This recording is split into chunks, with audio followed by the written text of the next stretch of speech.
La industria de videojuegos en Colombia es muy joven. Es una industria que hace 7, 8 años se empezó a gestar con unas pocas empresas que empezaron a vender contenido de alta calidad en el exterior. Pero todavía falta mucho, o sea, todavía hay mucha gente que está aprendiendo a desarrollar videojuegos, todavía no hay como digamos el talento suficiente, entonces todavía se está esto como levantando.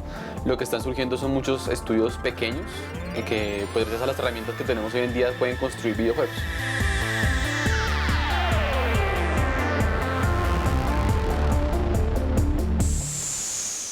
La industria de videojuegos en Colombia está realmente estancada, tiene una inercia muy grande que no la está permitiendo como despegar. ¿Por qué? Porque desde que tú vas a cambiar tu root o a crear tu empresa no hay una actividad económica que te defina. Hasta que no haya una inversión, hasta que el gobierno no establezca los incentivos y las exenciones tributarias significativas para que el negocio pueda dar una rentabilidad comenzando, yo pienso que no hay una industria de los videojuegos en el momento.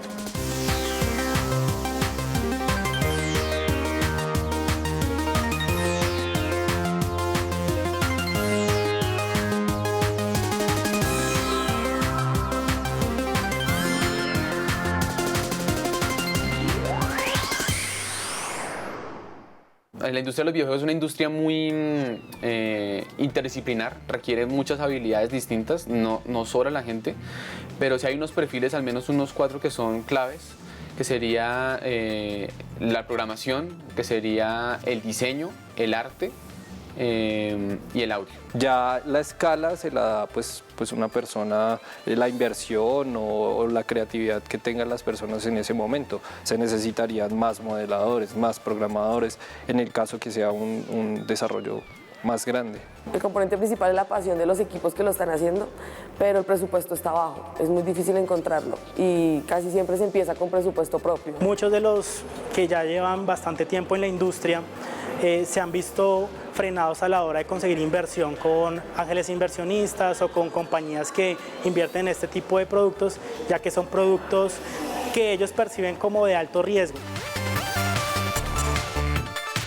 El gobierno también ha sido partícipe de estas nuevas compañías que están emergiendo. Entonces el modelo que tenemos las empresas en este momento es lograr las subvenciones del Estado, por ejemplo los concursos de Crea Digital son interesantes. Muchas veces estas convocatorias van muy orientadas hacia otro tipo de nicho. Se están orientando hacia unas startups que alimentan directamente problemas sociales o que van de la mano del gobierno o de los enfoques directos del plan de desarrollo. Pero no debería ser el core, no debería ser digamos como la totalidad del negocio. En este momento está casi copando la totalidad del negocio, lo que no es ideal, porque no es sostenible. Si vemos la historia de los que han ganado el CREA, 1 o 2 proyectos son los que han salido adelante y han podido sacarle el jugo a este tipo de juegos. También está pasando que estos capitales llegan a empresas que ya tienen inversiones, pues tienen inversiones previas o tienen mano de otras aceleradoras extranjeras o privadas.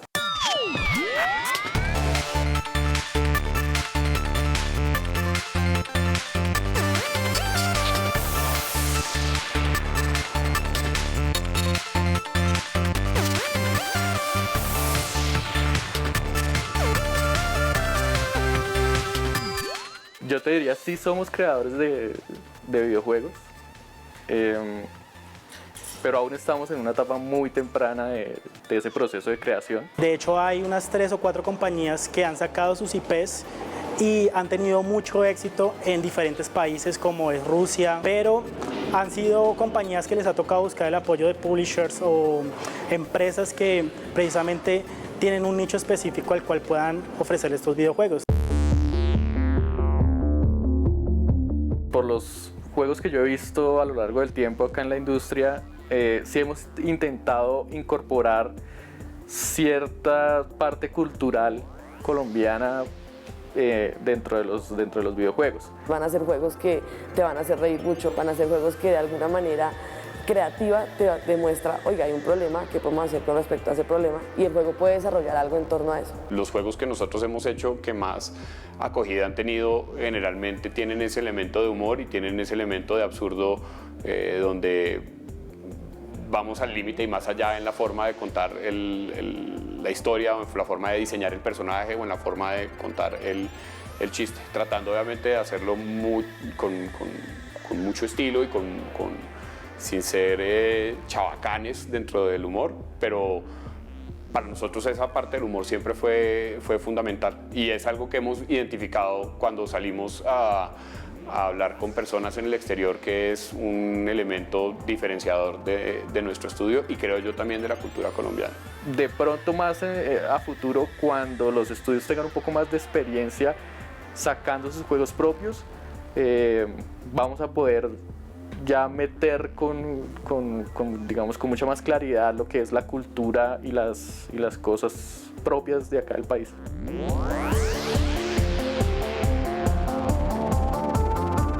Yo personalmente no considero que nosotros nos estemos especializando en algo. Aquí hay desarrolladores que hacen juegos tanto para PC como para consolas, como los hacen para móviles o los hacen para web. Hay otra ola de desarrolladores que le han apostado a los juegos indie.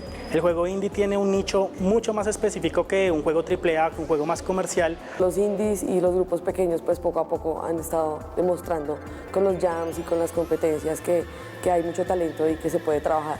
Hemos visto la oportunidad precisamente en estos tipos de desarrollo que vienen siendo para plataformas como Steam, itch.io, que nos permiten precisamente sin un costo muy alto poder mostrar lo que hacemos y poder tener una comunidad detrás que empiece a consumir esos juegos indie.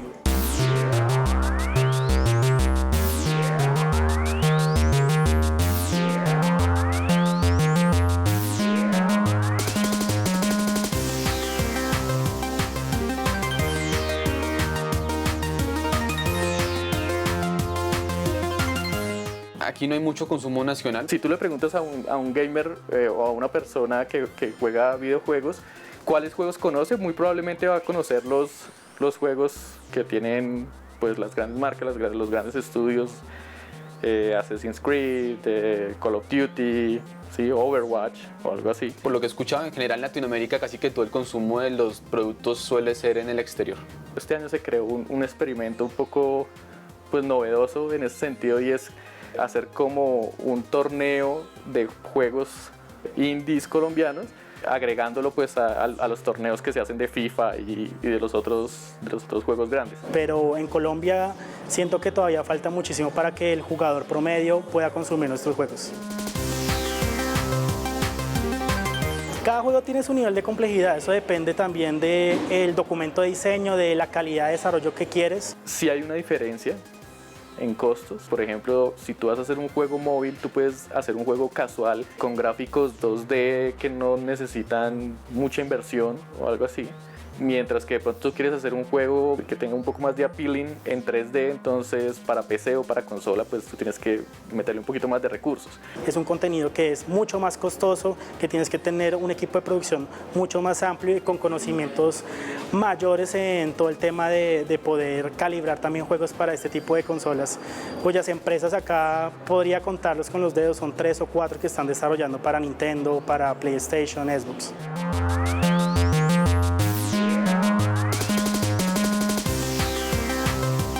Hay varias razones por las cuales empresas del exterior pueden estar interesadas en tercerizar desarrollos aquí en Colombia. Nosotros tenemos una muy buena combinación entre creatividad y calidad de producción que no se da en todos los países. Uno de los factores claramente es el costo. Es mucho más económico desarrollar, o sea, contratar el mismo talento aquí que digamos en Estados Unidos o en Europa. Entonces puedo pagar más talento y más resultados por menos plata. Es un boom que ha pasado últimamente en los últimos 5 años con la llegada de toda la industria del software. Y también hay una ventaja de la zona horaria. Entonces, por más digamos que consiguieran a alguien barato, digamos, o más económico digamos, en Asia o algo así, la ventaja de poder comunicarse como al mismo tiempo pues ayuda bastante.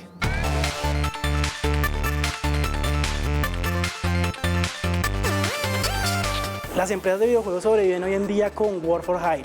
Es básicamente vender los servicios de desarrollo a instituciones educativas. Está lo que son posicionamientos de marcas, que es crear aplicaciones para algunas marcas y que uno puede hacer como juegos muy pequeñitos o incluso servicios pequeños digitales, que es como lo que más se está moviendo por acá, que hemos visto. También para juegos serios, que es una rama que es bien importante y que se maneja mucho, más que todo para capacitaciones de grandes empresas. Precisamente es algo muy nuevo. Desde el 2008 en adelante es que las empresas han empezado aquí en Colombia a entender cómo un juego, cómo a través de la dinámica de los juegos, tú puedes, por ejemplo, enseñarle un proceso interno de la empresa a uno de sus colaboradores. ¿Cómo puedo yo generar reto o generar diferentes tipos de empatía con la información que yo estoy enviándole y comunicándole a precisamente esos empleados? Aún así sigue siendo difícil porque existen limitantes en varios aspectos, digamos por ejemplo de la parte tecnológica todavía nos falta muchísimo por alcanzar como el nivel que tienen las empresas en el exterior.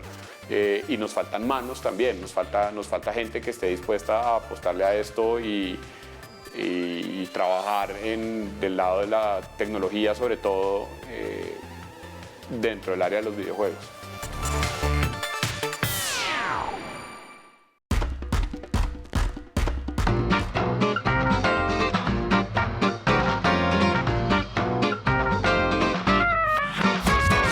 Los personajes son importantes en la industria de videojuegos porque sin ellos lo único que tendríamos sería palitos y bolitas moviéndose en niveles. En los videojuegos existe un componente adicional en esos personajes y es el hecho de que tú eres el que hace que ese personaje se mueva a través de la historia. Y son lo que hace que exista una conexión entre el jugador y lo que está sucediendo en la pantalla. Por eso en juegos multijugador online como Overwatch o esos múltiples personajes que se crean para ese tipo de juegos, todos tienen sus características, todos tienen su historia con la cual tú te puedes identificar y se vuelve como una relación, es decir, tú empiezas a sentir una conexión con esos personajes.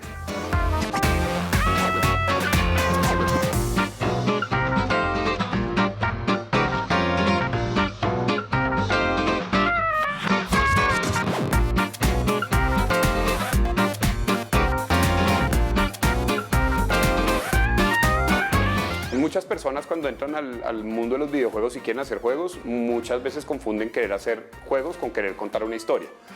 Y los juegos claramente son un excelente medio para contar historias, pero no es lo único que hacen los juegos. El desarrollo de ese tipo de personajes en los que tú le haces como toda la parte, incluso de historia, de background, obviamente se hace mucho más para juegos que tienen más desarrollada la parte de historia, entonces juegos mucho más grandes, juegos AAA. Hay juegos que son altamente narrativos y en ese caso los personajes pues cumplen una función muy parecida a la que cumplen en cualquier otro entorno creativo narrativo, donde ayudan a crear una conexión con la historia y ayudan a crear interés dentro de lo que está ocurriendo.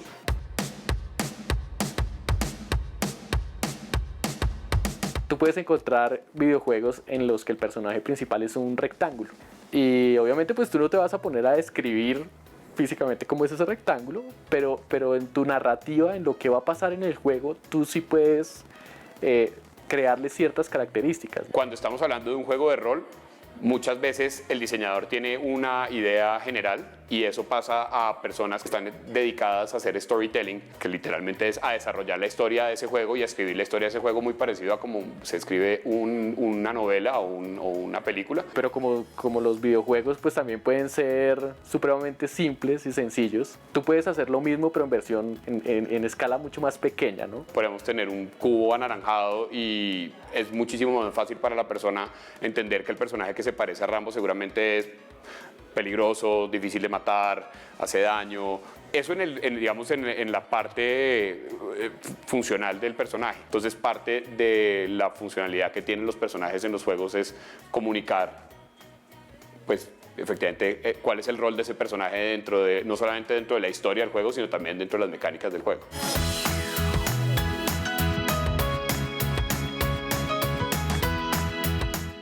Viene también obviamente la parte de audio y de efectos de sonido que acompañan ese personaje, cómo suena cuando camina, cómo suena cuando se ríe, cómo suena cuando dispara, cómo suena cuando saca su espada. todo eso digamos, está hilado por ese concepto inicial que tuvo el diseñador. Si ese personaje se le queda a la gente, entonces eso ayuda no solo a que el personaje sea reconocido, sino que ese producto sea reconocido. Tomemos, por ejemplo, Mario, ¿no? Pac-Man, Cloud, Thrall, todos los personajes que representan algo dentro de estos universos que existen en los juegos, pues se vuelven en cierta forma un poco el caballo de batalla, el elemento para permear la cultura popular. La forma como tú creas un personaje se va a ver reflejada en cómo la comunidad acepta ese personaje. Y eso no solo pasa en los videojuegos, sino que yo creería que en todas las industrias en donde tú estás tratando de contar una historia.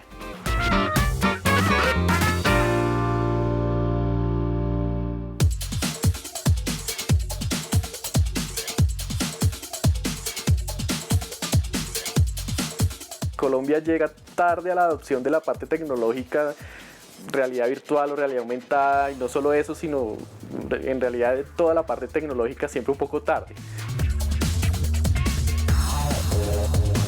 La realidad aumentada se trata de una tecnología emergente. Si bien fue creada desde los años 60 o antes de eso, porque hay estereoscopios y eso nos ayuda como a tener un contexto histórico, hasta la creación del smartphone, que fue en el 2006, se pudo empezar a manejar estas tecnologías de un carácter, digamos, actual. La parte de realidad virtual, por ejemplo, ya lleva muchísimos años desarrollándose en otros países. El Virtual Boy de Nintendo fue hace ya mucho tiempo, y ese fue una de las muchas cosas que se estaba haciendo en ese momento, por ejemplo, en realidad virtual.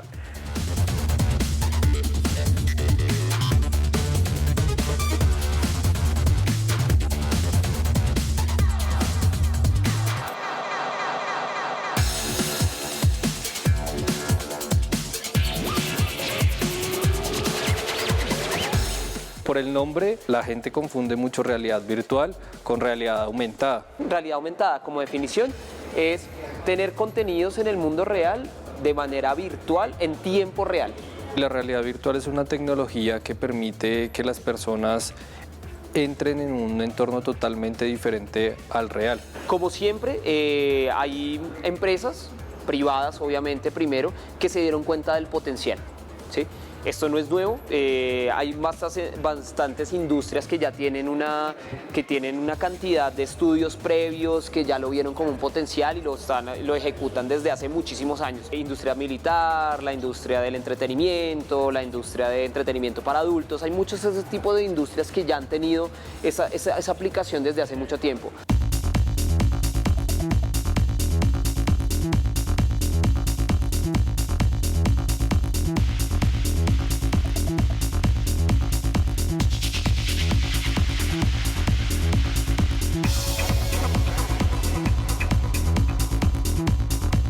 Para personas no tan conocedoras como nosotros, que digamos que ya estamos en un nivel de último, casi de consumidor, y que teníamos como esa curiosidad para poder hacer este tipo de aplicaciones, estamos hablando de que se trabaja con plataformas de elaboración de videojuegos. En Unity hay mucha academia aquí en Colombia, ya están establecidos, incluso hay comunidades alrededor de Unity, pero en Unreal hay mucha gente que desarrolla aquí en Colombia, pero no hay academias formales que lo den presencialmente.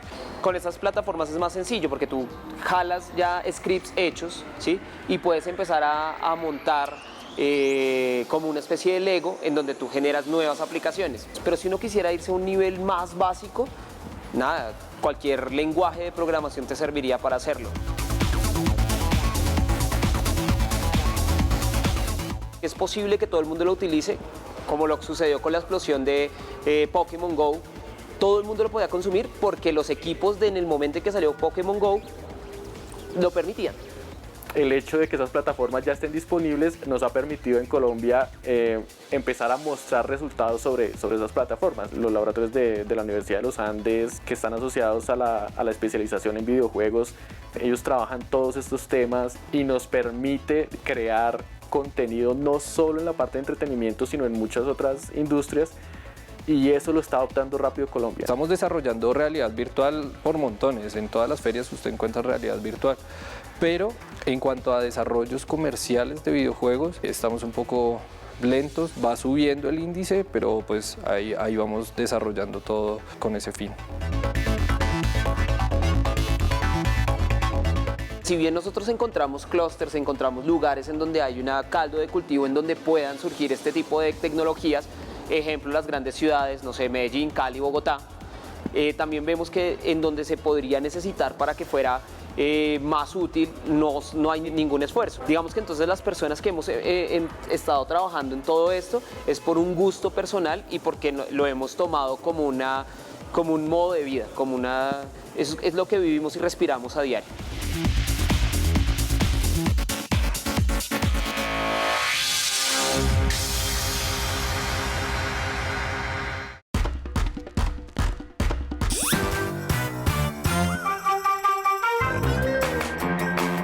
Los contenidos digitales infantiles son los que están dirigidos al público infantil, a las niñas, a los niños y que son hechos teniendo en cuenta sus gustos, sus intereses, sus momentos, porque no es lo mismo producir un contenido para un niño de 2 a 4 años que de 5 a 7 o de 9 a 12. La manera como ese público va a consumir contenido ha cambiado muchísimo y eso pues más que nada porque hay muchos canales a disposición.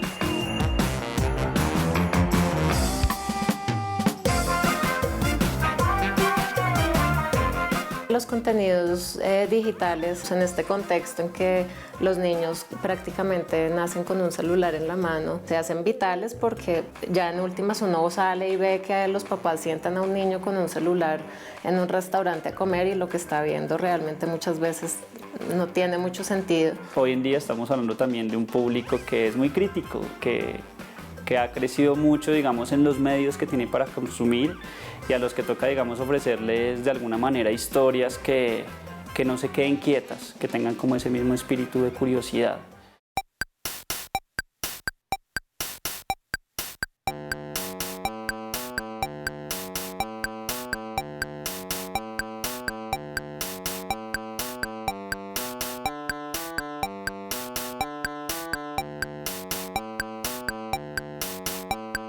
Ahorita mismo hay formatos donde, por ejemplo, tú puedes leerte un libro y continuar una historia perfectamente en un corto animado.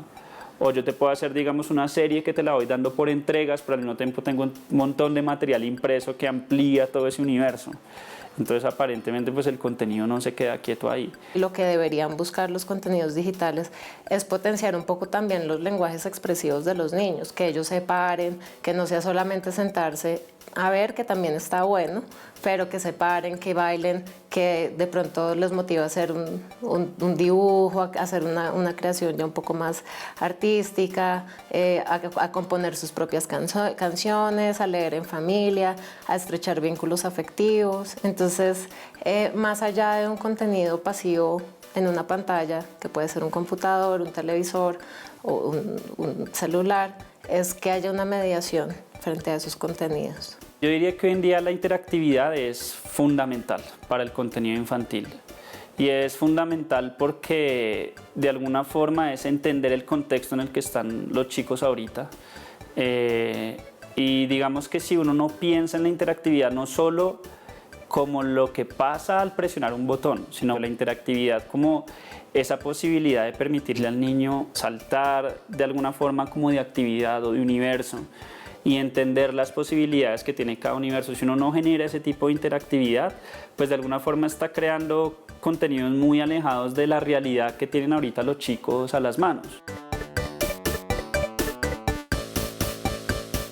Creo que el principal reto para desarrollar estos contenidos son los recursos, la financiación y tal vez como la falta ya sea o de herramientas o de capacidades para poder diseñar planes de negocio que permitan que los contenidos y los proyectos sean sostenibles y sean rentables. La bancarización es un factor, o sea, el hecho de que haya esa desconfianza en el sistema financiero y además esa desconfianza en la transacción en línea ya impone una barrera.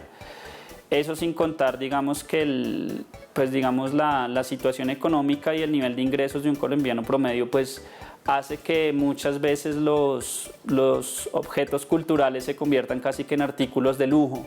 Y pues el trabajo, por más de que tenga intereses intereses altruistas o intereses con fines educativos y culturales, necesita pagarse. Y la cosa es que la gente no está acostumbrada y no está interesada tampoco en pagar, aunque sea 10, 15 mil pesos por la aplicación. Yo creo que se puede vivir del contenido digital si se entiende al lector y también en últimas a la persona que toma la decisión de compra, que es el papá.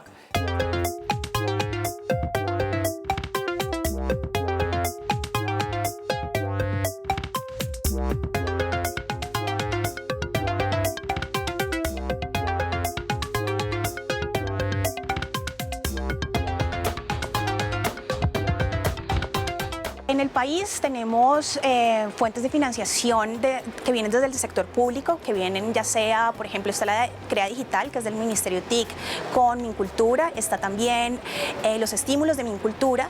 En Bogotá tenemos los estímulos distritales, que aunque dan menos recursos, también dan cabida a este tipo de proyectos, y en las regiones están creándose también estímulos pequeños para estos nuevos tipos de contenidos. Estos contenidos tienen un costo que normalmente estas convocatorias que se lanzan aún no contemplan, o sea, creo que todavía hay unos desfases muy grandes en entender cuáles son las dinámicas de crear una pieza, un contenido digital infantil, y en esa medida las convocatorias pues no ofrecen como los recursos suficientes para hacerlos. El apoyo del Estado sí se ha visto en la parte de creación y de co-creación, o sea, yo creo que ellos han logrado de alguna forma entender muy bien cómo apoyar la creación de contenido, y las convocatorias que han resultado creo que uno podría evaluarlas de manera muy positiva desde ese punto de vista. Sin embargo, en la distribución y sobre todo en entender qué pasa después de que un contenido ha sido creado, creo que sí ha faltado un poco más de responsabilidad o como de esmero en terminar de conectar esa cadena. El entorno digital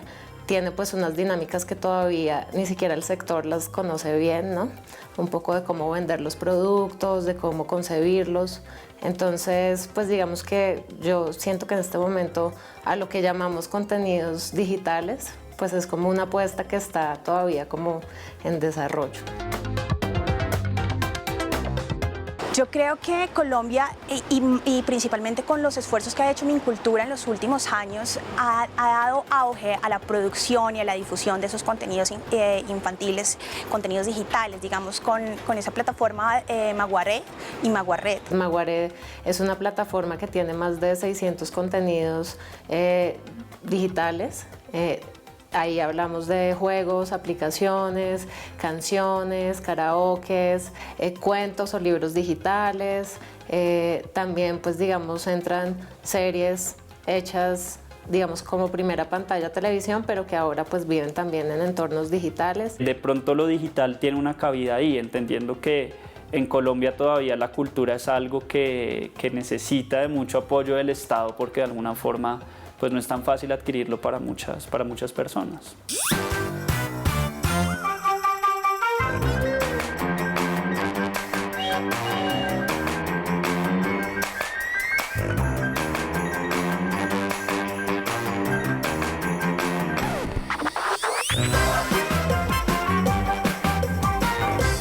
En los contenidos digitales, el fin del proyecto no está tan delimitado como en un contenido audiovisual.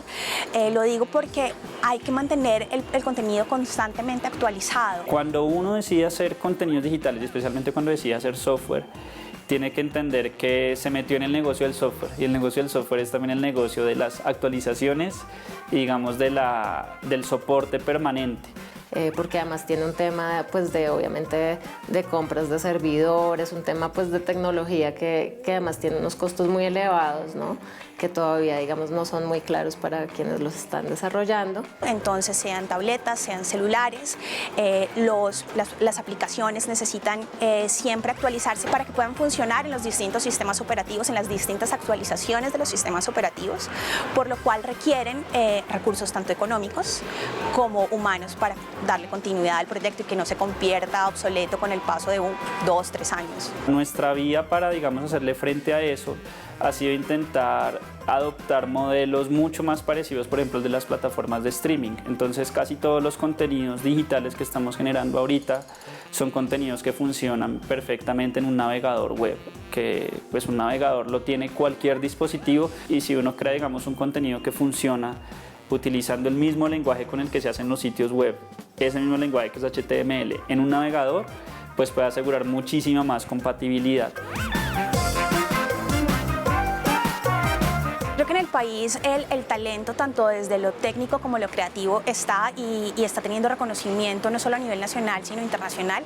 Siento que lo que en este momento hace falta es apoyo para fortalecer la industria, apoyo para que los contenidos que se creen puedan ser distribuidos y puedan ser consumidos por toda la población nacional, y sobre todo como apoyo para ofrecer ya sea herramientas, capacitaciones, con el fin de que los proyectos culturales que se hagan estén acompañados de planes de negocio que los hagan sostenibles, que los hagan rentables y que de veras sean un aporte como a la economía general del país.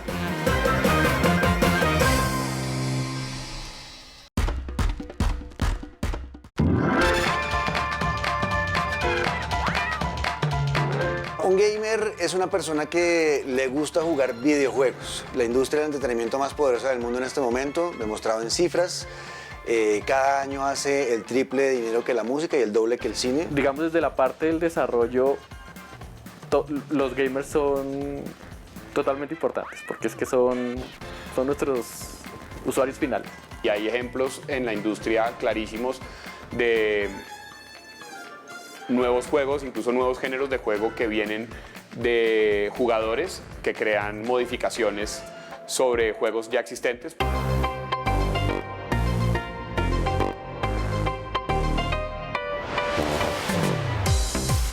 Existen formas de ganar dinero y de ganarse la vida, como dice uno, a través de los videojuegos. Ser un gamer puede ser un oficio porque hay ya campeonatos profesionales, ya los eSports, como se les llaman, son algo oficial, algo que genera dinero. A todo el mundo le gusta llamarse profesional, ¿sí?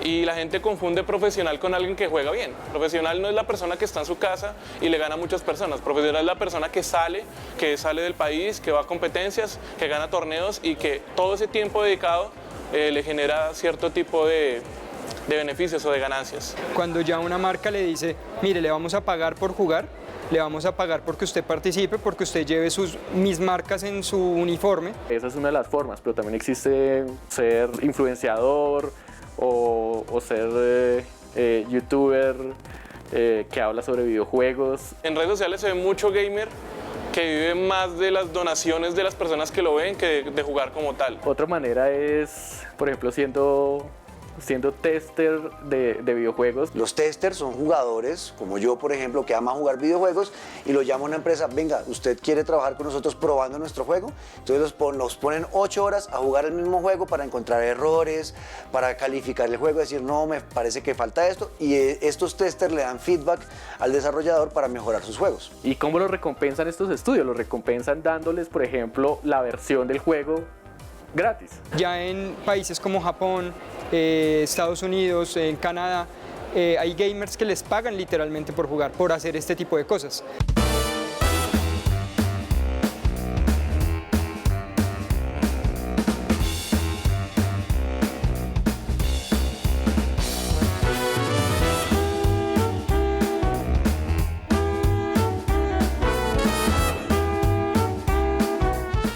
Gamers profesionales han habido de alguna manera hace muchos años. Habían muchos jugadores sobresalientes, de hecho en una de las primeras ediciones de Campus Party vinieron unos jugadores internacionales, unos rusos si no estoy mal, a jugar con unos jugadores de acá y la competencia fue buena. Se vuelven en cierta manera atletas de los deportes electrónicos.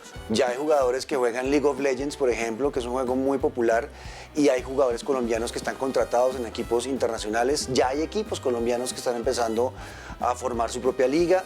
Hay, pero pocos. Yo creo que como tal la explosión ha sido por lo menos de hace 5 años, tal vez, que ha habido, digamos, una gran cantidad de jugadores que se pueden llamar profesionales. En Asia sobre todo es algo que ya es muy común, pero esa ola se ha venido empezando a mover hacia nuestro lado e incluso acá ya hay varias ligas que se han empezado a crear desde los últimos 2 años. Yo llevo jugando aproximadamente más de 11 años y hasta hace 4 o 5 años se nos presentó la oportunidad de que una marca nos patrocinara. En Colombia la confianza de las marcas en tener jugadores que los representen, que representen los intereses de ellos, ha sido muy baja. Sí es un apoyo, pero no es una forma de vivir. No me dan para pagar una factura en mi casa. Los gamers se pueden clasificar de acuerdo a los 3 dispositivos que ellos usan. El primer dispositivo es el PC. El jugador de PC le gustan juegos mucho más hardcore, más pesados, con historias más densas. Y buscan de todo ese tipo como de experiencia, lo que puede dar un computador, a lo que es nivel gráfico, nivel de sonido y nivel de historia. El jugador de consola es el que puede llamarse tal vez más casual. La mayoría de los jugadores de consola en el mundo compran la consola para jugar FIFA, nada más. Y el tercer tipo son los jugadores de dispositivos móviles, de smartphones. Estos jugadores son como los que están probando lo que es el mundo gaming, lo que es jugar juegos que no están tan desarrollados a nivel gráfico ni de historia, pero que aún así son entretenidos. Y pues probando este tipo de juegos en nivel tan básico, logran luego ir a jugar o consolas o computador.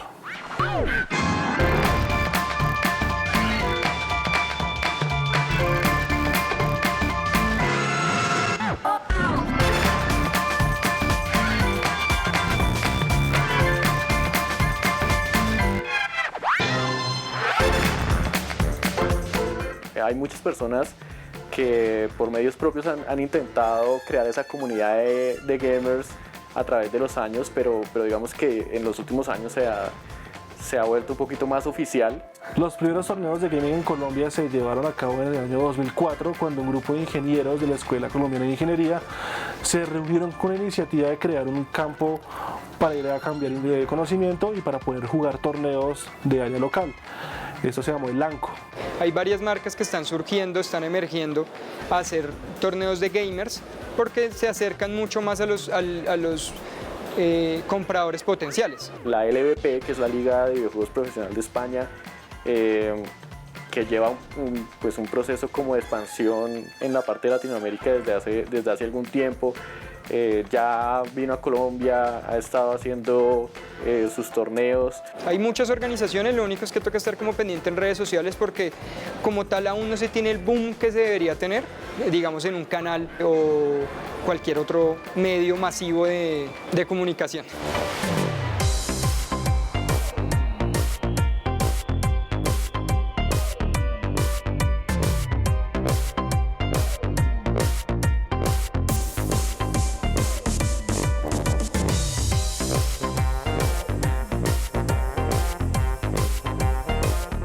Los estigmas y los estereotipos que tienen los gamers fueron vendidos pues, por la industria de cine ochentera gringa, en la cual se veía el típico nerd de gafas con sobrepeso, aislado socialmente, jugando computador 24/7. Obviamente estos estereotipos están bastante alejados de la realidad porque la gran mayoría de jugadores de computador o de consola obviamente tienen sus trabajos, sus familias y su vida social. En Colombia sí hay todavía estigma cuando usted dice, por ejemplo yo a los 35 años que me la paso jugando videojuegos, todavía hay gente es como, ¿usted que no hace nada con su vida? Sí, uno lo siente todavía, pero creo que eso va cambiando. La realidad es que si uno revisa las hojas de vida de los jugadores competitivos en Colombia, va a encontrar lo contrario. Los mejores jugadores son gente con maestrías, con doctorados, profesores de universidad, gente que usted no se imaginaría que está jugando a un nivel tan alto y que está representando a Colombia de la mejor manera que puede. Entonces, jugar se puede, ser exitoso profesionalmente también se puede. Obviamente, pues si tú te quieres entretener, tú podrías jugar un videojuego, podrías ponerte a ver televisión, ¿sí? Y puede pasar exactamente lo mismo. O sea, si tú ves televisión 8 horas, probablemente te van a decir, no, pues usted qué hace perdiendo el tiempo viendo televisión a toda hora. Si hay estigmas, especialmente en países como el nuestro, como en Colombia, donde todavía no se entiende muy bien qué se logra o qué beneficios puede tener uno al jugar videojuegos. Son muchísimas las ventajas, principalmente porque el juego es la forma en que el mamífero aprende. ¿sí? El juego es nuestro, está hackeando todo nuestro sistema de aprendizaje. Entonces, el problema es que nuestros videojuegos no están diseñados para aprovechar ese sistema. ¿Sí? Los colegios tampoco. ¿Sí? Nuestro sistema educativo no lo hace y los juegos que son muy buenos para esto lo están desarrollando para puro entretenimiento. Entonces, hay un campo de acción enorme en la unión de estas dos cosas, por ejemplo.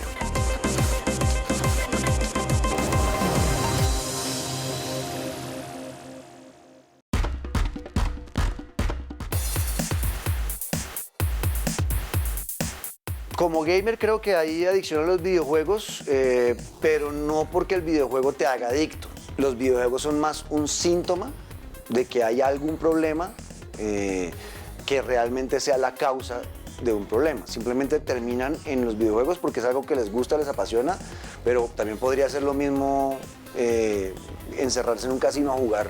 Hoy podemos claramente hablar de una adicción a los videojuegos, debido a que encontramos en las fuentes de la Organización Mundial de la Salud que esas adicciones están en toda la lista de las enfermedades mentales que padecen las personas. Los padres en los colegios viven con esta preocupación constante y efectivamente la mayoría de padres vienen con la preocupación de que si sus hijos son adictos y la mayoría de veces no, pero uno encuentra casos en los que sí, en los que claramente hay unas alarmas hay unos signos de alarma que se prenden y que inmediatamente uno tiene que reconocer.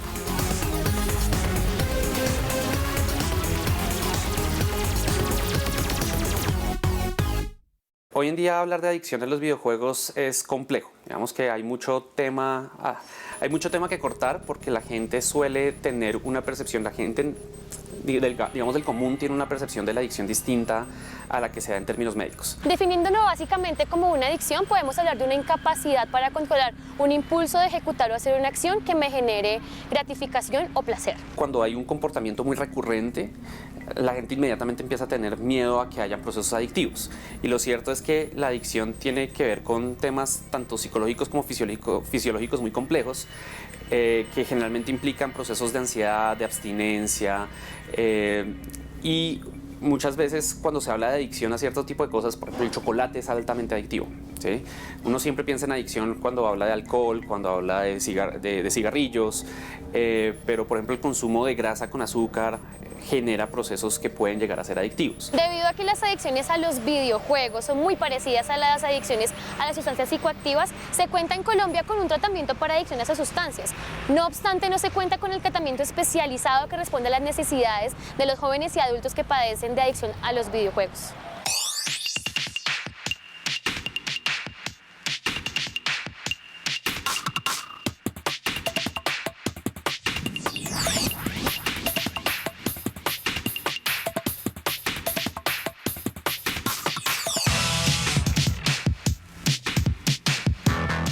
El tiempo que dedicamos a los videojuegos nos da una pauta para identificar que hay un problema, pero realmente lo que nos da el indicio es dejar de dedicar el tiempo que dedicábamos antes a actividades cotidianas como trabajar, estudiar, compartir tiempo con nuestras familias, amigos, pareja, etc. Si la persona puede dejar de jugar y puede durar un día sin jugar y no siente ansiedad ni se estresa porque no está jugando, no hay adicción propiamente dicho. En términos generales, digamos, puramente estadísticos, se calcula que alrededor del 3% de los videojugadores desarrollan problemas de adicción reales. La adicción a los videojuegos puede tratarse de acuerdo a la causa. Generalmente encontramos que Griffiths en el año 2005 habla de que los juegos online generan más dependencia por el tema de que como estamos en vivo con personas alrededor del mundo, no podemos movernos de este sitio. Mientras haya videojuegos va a haber casos de adicción a videojuegos. Digamos, eso no es una cuestión regional porque finalmente ante el juego la estimulación del cerebro es igual acá o en Asia, ¿sí? Digamos que no hay una diferencia. ¿Cuál es la diferencia? Que acá todavía no tenemos los procesos y el conocimiento necesario para hacer tratamientos efectivos ante la adicción a los videojuegos o para reconocer si hay adicción a los videojuegos. En Colombia contamos con estudios que se vienen realizando desde el año 2015, en los cuales hallamos que las personas que padecen de esta situación se encuentran aproximadamente entre los 19 y los 33 años, pero las tasas más altas se presentan en los adolescentes. También hablamos de cifras que nos dicen que en mayor cantidad se presenta en hombres que en mujeres. Lo importante que falta es, por ejemplo, dinero para desarrollo e investigación en estos temas, no hay mucho. y falta que los profesionales que trabajan con terapias, que trabajan en psicología, por ejemplo en terapias cognitivas conductuales, empiecen a empaparse de estos temas para que puedan efectivamente tratarlos de manera correcta y no los traten como si fueran otro tipo de adicciones. No se trata exactamente de la misma manera. Hay otras causas subyacentes que son mucho más complejas que, por ejemplo, la del cigarrillo.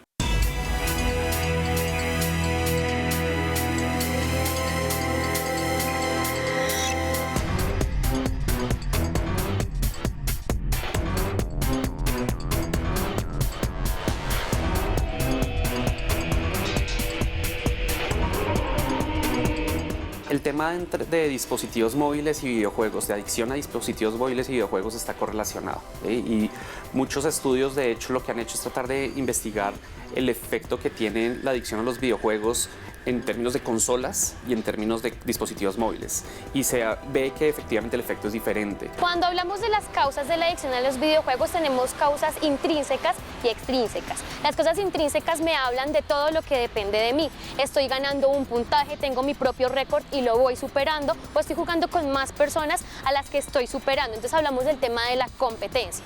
Cuando hablamos de las variables extrínsecas, hablamos de tener reconocimiento social, del refuerzo social, el que me generan las personas y el reconocimiento que me dan las personas con las que yo juego y soy reconocido a nivel nacional, a nivel mundial, o depende del alcance que tenga el videojuego. En el mundo móvil, los videojuegos están diseñados para tratar de mantener la atención del jugador la mayor cantidad de tiempo posible, que es muy distinto a comprar un juego de consola que dura 50 horas y se acaba.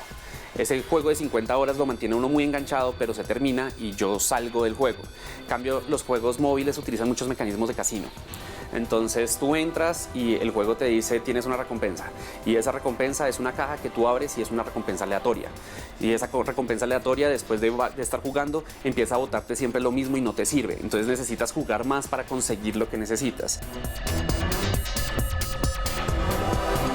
El diseñador de juegos tiene una responsabilidad ética, pero el problema es que la publicadora tiene una responsabilidad económica, y el diseñador de juegos trabaja para la publicadora. Entonces lo que pasa es que las publicadoras les piden que los diseñadores de juegos implementen estos mecanismos que muestran que efectivamente generan dinero. Y generalmente los mecanismos que generan dinero son mecanismos que hacen que la gente dure más tiempo en el juego, porque entre más tiempo yo permanezco en el juego, aumenta la probabilidad de que yo decida meter dinero, especialmente en un juego gratuito. Me sorprende que en el año 2019 el papá compre un juego y no mire, detrás de la caja dice para qué edad es. Ahí le dice a usted, este juego no lo puede jugar niño menor de 15 años.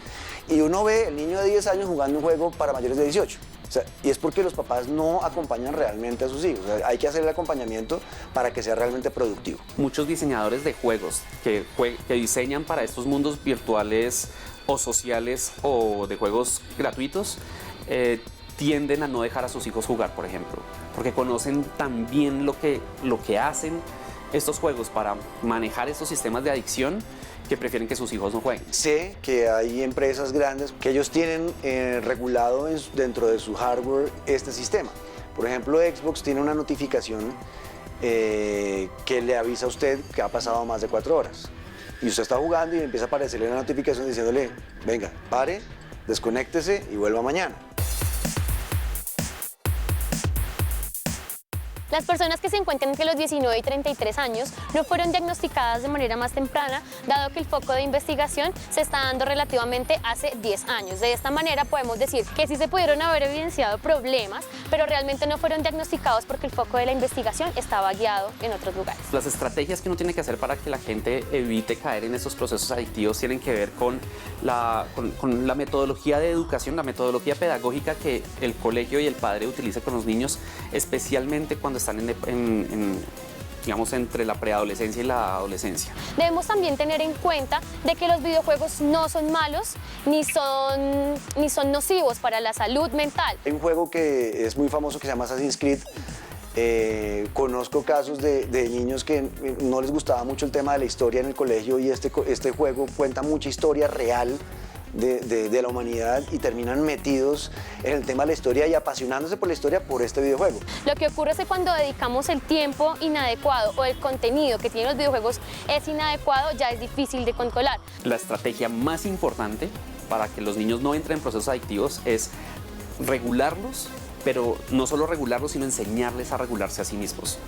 ¿sí? Hacer negociaciones, decirle, vamos a negociar cuánto tiempo puedes jugar y la idea es que tú logres salirte del juego tú solo. Si no lo logras, yo entro, pero todo el tiempo siempre enfatizando en que es tu responsabilidad aprender a salirte del juego porque hay consecuencias negativas y más adelante eso se te puede volver un problema.